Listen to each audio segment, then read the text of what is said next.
बिस्मिल्लाहिर्रहमानिर्रहीम, अस्सलाम वालेकुम। कैसे हैं आप लोग? ठीक ठाक हैं, खैर खैरियत से हैं।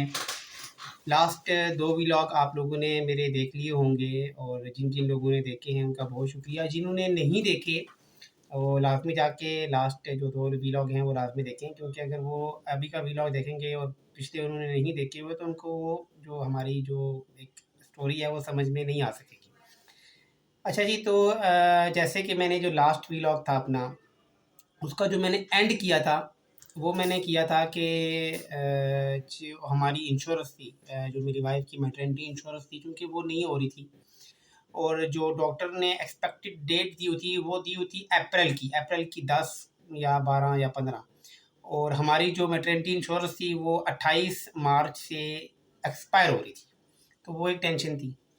और दूसरी मैंने आपको बताई थी कि आफ्टर मेरे बेटे की बर्थ उसके 4-5 दिन के बाद जो एक नया चैलेंज आया था, जो मैं कहता हूँ कि एक एक्सट्रीम लेवल थी। वो क्या था? वो मैंने आप लोगों से ये 2 चीज़ें मैंने शेयर करनी है कि उसको मैंने कैसे हैंडल किया, उस प्रेशर को मैंने, मेरी वाइफ ने, हमने दोनों मिल के अल्लाह की ज़ात में उस मुश्किल से कैसे निकाला। एक बहुत मुश्किल टाइम, टफ टाइम था। ये 2 चीज़ें मैं आपसे डिस्कस करूँगा। ये 2 चीज़ें डिस्कस करने से पहले आज एक कॉमन इश्यूज़ जो है ना, मैं उसके ऊपर बात करना चाहता हूँ।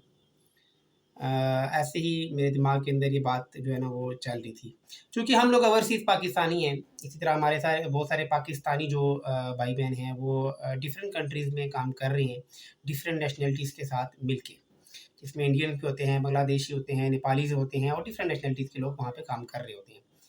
तो एक ये जो मैंने चीज़ ऑब्ज़र्व की है कि कुछ लोगों के दिलों के अंदर शायद ये बात होती है कि हम पाकिस्तानी हैं, या हम इंडियन हैं, या हम नेपाली हैं, या हम बांग्लादेशी हैं, तो हम कुछ डिफरेंट हैं इन लोगों से। मेरा मानना है पर्सनली तौर पे ये है कि हम सब लोग एक जैसे हैं, सेम हैं। जो डिफरेंट है ना, जो डिफरेंशिएशन जो एक बनाई गई है हम लोगों के बीच में, एक चीज़ जो एक लाइन बना दी गई है, वो एक पॉलिटिक्स की वजह से बनी है। हमारे हुक्मरान उन लोगों की वजह से बनी है। वैसे सब चीज़ें नॉर्मल हैं, हर चीज़ एक जैसी है, हर चीज़ सेम है। कुछ लोग ऐसे हैं जो मुस्लिम तो नहीं हैं, उन्होंने कलमा नहीं पढ़ा हुआ, वो अल्लाह को एक नहीं मानते, वो नबी पाक सल्लल्लाहु अलैहि वसल्लम को अल्लाह का रसूल भी नहीं मानते। वो किसी दूसरी दूसरे रिलीजन से उनका ताल्लुक़ है, लेकिन उसके बावजूद उनमें इंसानियत बहुत होती है।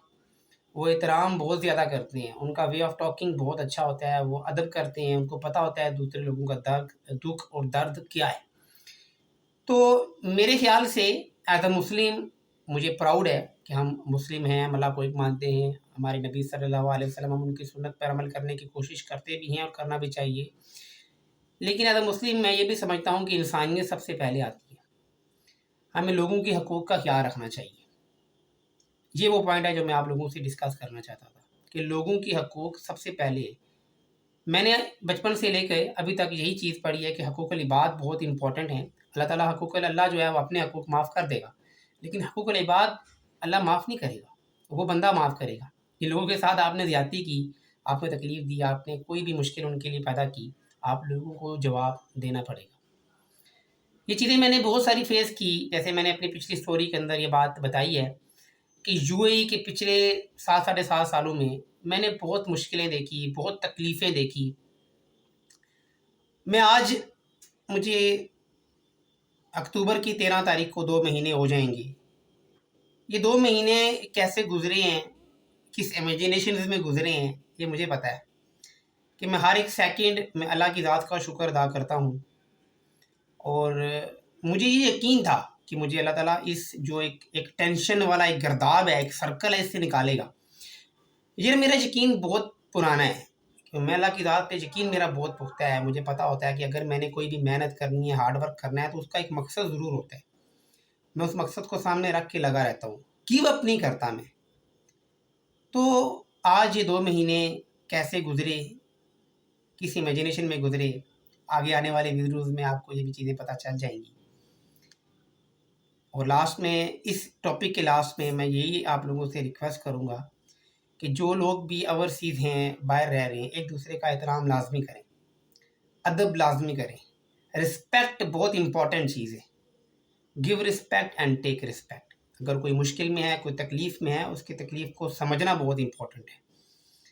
यहाँ पे ऐसा नहीं है कि कोई बीमार है तो दूसरा उसका मज़ाक उड़ाए और उसको बोले कि तुम बीमार नहीं, तुम बहाना कर रहे हो, तुम तो हॉस्पिटल में वैसे ही गए हो। ऐसी भी बहुत सारी चीज़ें होती हैं। खैर, इस टॉपिक को मैं यहाँ पे एंड करूँगा और अभी मैं चला जाऊँगा उस टॉपिक की तरफ जो मैंने लास्ट वीडियो में पेंडिंग छोड़ा था, उसको डिस्कस करूँगा। तो मेरे देखने वालों, मैं आपको बताऊँ कि अब मैं और मेरी वाइफ़ हम दोनों बहुत परेशान थे इस चीज़ को लेके कि हमारी मैटरनिटी इंश्योरेंस जो है वो 28 मार्च को एक्सपायर हो रही है, लेकिन जो डेट ऑफ बर्थ जो एक्सपेक्टेड बताई गई है हमारे बच्चे की, वो है 10, 12, 15 अप्रैल तक। अब बहुत टेंशन थी, स्ट्रेस। वाइफ मेरी हर टाइम घर में रहती थी और मैं ड्यूटी लोकेशन के ऊपर था। फिर वो दिन आया, रमज़ान स्टार्ट होने वाला था। नेक्स्ट डे रमज़ान था, 23 मार्च। 23 मार्च को रमज़ान था। 21 और 22 मार्च को मेरी छुट्टी थी। मैंने छुट्टी ली, मैंने अपने जो मेरे मैनेजर थे उनसे रिक्वेस्ट की, उन्होंने मुझे 2 दिन की छुट्टी दी। जैसे मैं बता चुका हूँ कि मैं सिफोरा में एज अ सिक्योरिटी गार्ड काम कर रहा था। 21 और 22 मार्च मैंने छुट्टी की। 21 तारीख गुजरी, जब 22 मार्च आई, और 22 मार्च वो दिन है जिस दिन को मेरी वाइफ का निकाह हुआ था, और 22 मार्च को ही मेरी वाइफ की बर्थडे भी है। तो अब मेरी वाइफ की यही ख्वाहिश थी कि ये एक डे एक मज़ीद यादगार बन जाए कि हमारी बर्थडे भी है और हमारी मैरिज एनिवर्सरी भी है। अब 22 मार्च जब आई तो मेरी वाइफ बहुत परेशान थी। अब 22 मार्च पहला पहर गुजरा, दूसरा पहर दोपहर भी गुजर गई। फिर मैंने सोचा कि अब चूँकि 22 मार्च ख़त्म हो रहा है, 23 मार्च को मैंने ड्यूटी के ऊपर जाना है, तो उससे रमज़ान भी है, तो मैंने कहा चलो मैं सहरी की तैयारी करता हूँ। तो खाना पीना जो भी होता था मैं और मेरी वाइफ के साथ मिल के ही करते थे, लेकिन कोशिश करता था कि मैं ही करूँ। तो जितना हो सकता था मैं उनकी हेल्प करता था, हाथ हाथ बटाता था। तो मैंने दाल माश जो थी ना उसको बनाना था और मैंने कुकर में उसको बना रहा था।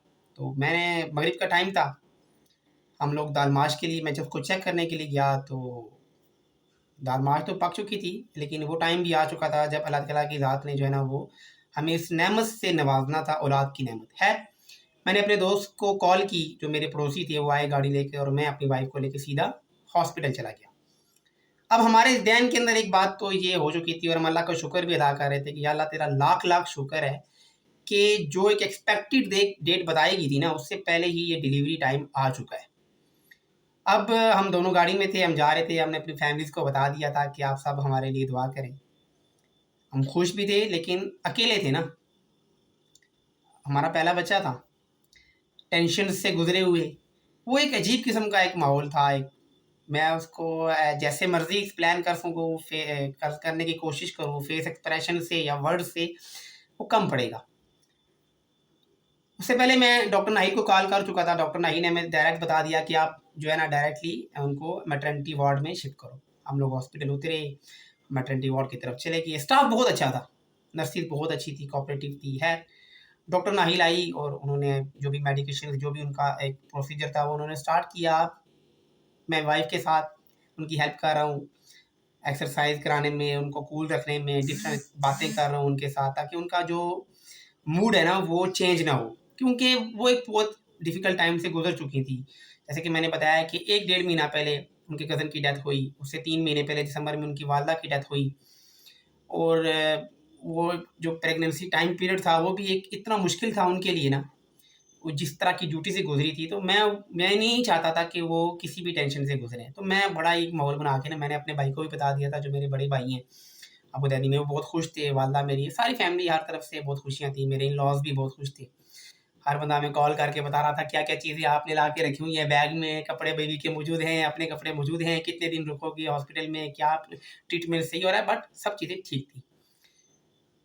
अब 22 मार्च गुज़रा, 23 मार्च रात 12 के बाद 23 मार्च हो गया, रमज़ान स्टार्ट हो चुका था, सहरी का वक़्त हो चुका था।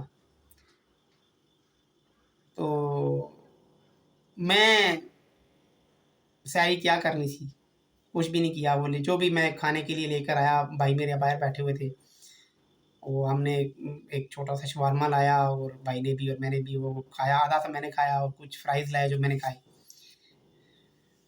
ख़ैर अल्लाह ताला की ज़ात का बड़ा करम हुआ, बड़ी नवाज़िश हुई कि अल्लाह ताला की ज़ात ने हमें बेटे की नेमत से नवाज़ा। हम बहुत खुश थे। मैं आज भी वो मोमेंट याद करता हूँ, तो मैं जो है ना ये मतलब कहता हूँ, अल्लाह तेरा शुक्र है, क्या शुक्र है कि मैं वहाँ मौजूद था उस मोमेंट के टाइम पे। खैर स्टाफ बहुत अच्छा था, उन्होंने बेबीज़ को चेंज करवाए कपड़े वगैरह, और मेरी वाइफ वो बिल्कुल रिलैक्स हो चुकी थी ना उस टाइम के ऊपर, बिल्कुल। दिखाएं, मुझे दिखाएं, मैं कर देता हूँ, मुझे दिखाएं। हो गया, ओके, कोई मसला नहीं, कोई मसला नहीं, कोई मसला नहीं।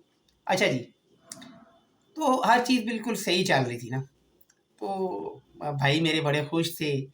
हर चीज़ मतलब मिठाई मैं लेकर आया, और मेरी वाइफ भी, उनकी भी बिल्कुल मूड एकदम से चेंज हो गया बच्चे को देख के। बच्चे का नाम भी हम लोग डिसाइड कर चुके थे। अब लाइफ बिल्कुल एक डिफरेंट मूड में, अब हम वालिदैन बन चुके थे, पेरेंट्स बन चुके थे। मैंने अपने बच्चे को उठाया ना ऐसे गोद में ना, तो एक बड़ा ही जो है ना एक इमोशनल मोमेंट होता है। उस मोमेंट के ऊपर ही मैंने अपने फादर को बड़ा याद किया।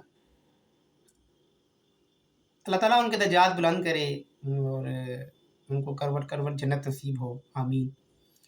बहुत सारे रिश्ते पीछे चले गए थे, छोड़ के चले गए इस दुनिया से।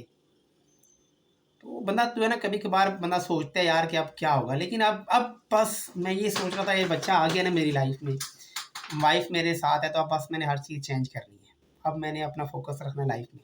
खैर हमने मैटरनिटी वार्ड से हम नॉर्मल वार्ड की तरफ शिफ्ट हो गए। अब रमज़ान शरीफ, और मुझे कोई पता ही नहीं है मैं सैलरी में कितना खा रहा हूँ या नहीं खा रहा, कुछ होश नहीं है। बस मैं हूँ, बच्चा है, बीवी है, उसकी टेक केयर करनी है, हर चीज़ नॉर्मल चल रही है। तो ये वो जो एक टेंशन वाला एक पॉइंट मैंने आपको पहला बताया था ना, मैटरनिटी इंश्योरेंस वाला, वो गुजर चुका था।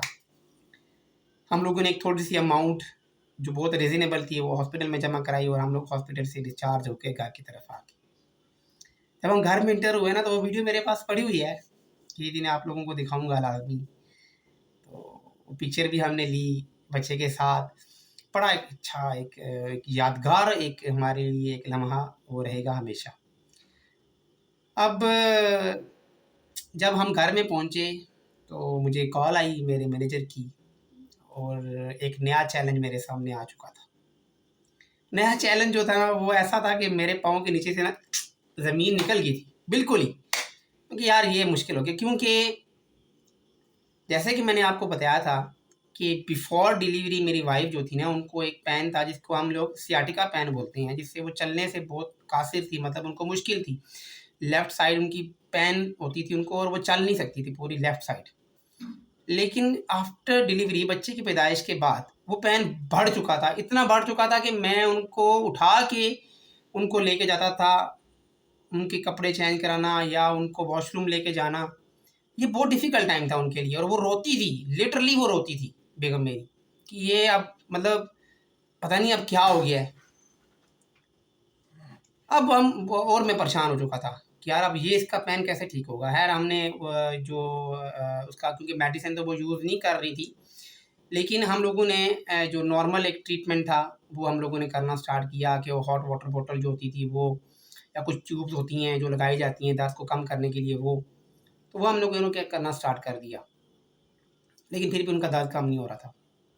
फिर मुझे कॉल आ गई कि आप लोग, मेरा फ़ारूक, आपके लिए एक नया चैलेंज है। वो चैलेंज क्या था? वो चैलेंज ये था कि जैसे कि मार्च में मेरा वीज़ा जो है ना वो रिन्यू हो रहा था, मुझे बताया गया कि आपका एनएसआई आ चुका है। एनएसआई मतलब 3 दिन 4 दिन मुझे आप अबू धाबी जाना था। मेरे मैनेजर ने मुझे कॉल क्यों नहीं बताया कि जी आपको अबू धाबी जाना पड़ेगा फ़ारूक, एनएसआई आपका।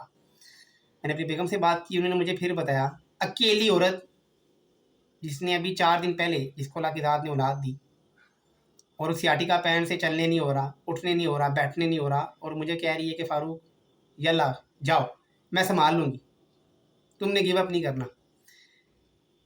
मतलब वो फिर खड़ी होगी, उसने कहा कि मेरी फ़िक्र छोड़ो, तुमने गिव अप नहीं करना, तुम जाओ।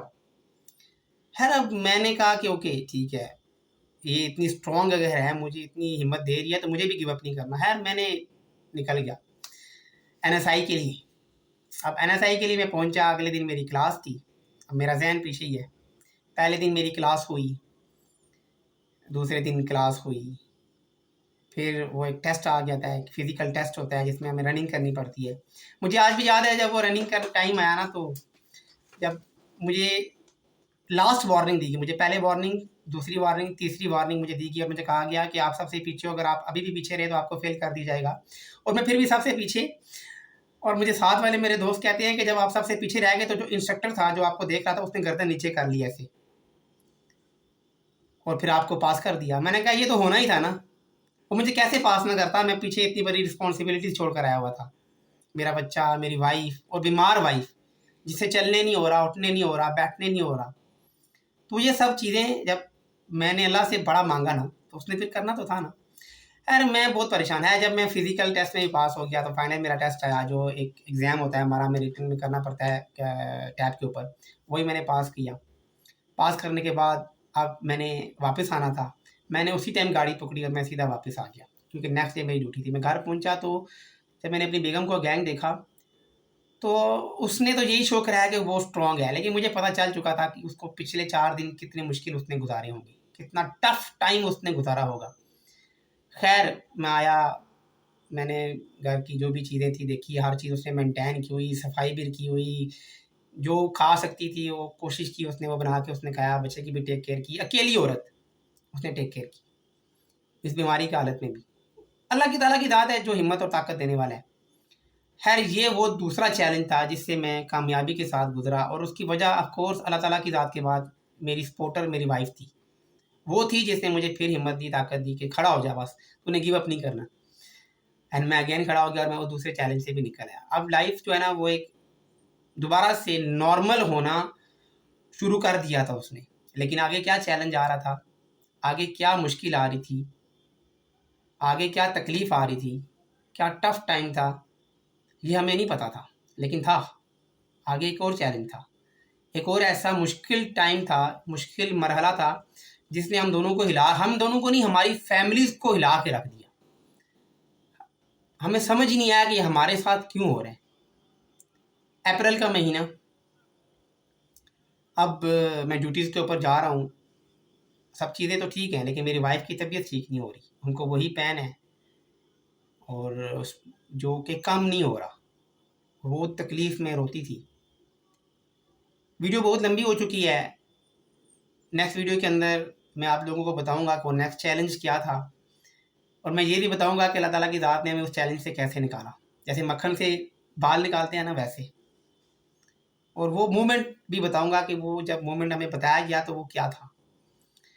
आप सब लोगों का बहुत शुक्रिया जिन लोगों ने मेरे चैनल को सब्सक्राइब किया हुआ है, जो लोग मेरी वीडियोस को देखते हैं, शेयर करते हैं, सपोर्ट कर रहे हैं। अगेन मैं आप लोगों को बताता जाऊँ कि ये जो अभी का भी मैंने टॉपिक बताया ना, इसमें मैंने कोशिश यही की है कि मैं अपने वर्ड से ये बयान कर सकूँ, ये समझा सकूँ कि आप लोगों ने लाइफ के किसी भी मरहले में, किसी भी टाइम पे गिव अप नहीं करना और हार नहीं माननी, खड़े रहना है। अगर आप लोग लगे रहोगे, मेहनत करते रहोगे तो आप लोग अपने मकसद तक एक दिन ज़रूर पहुँचोगे।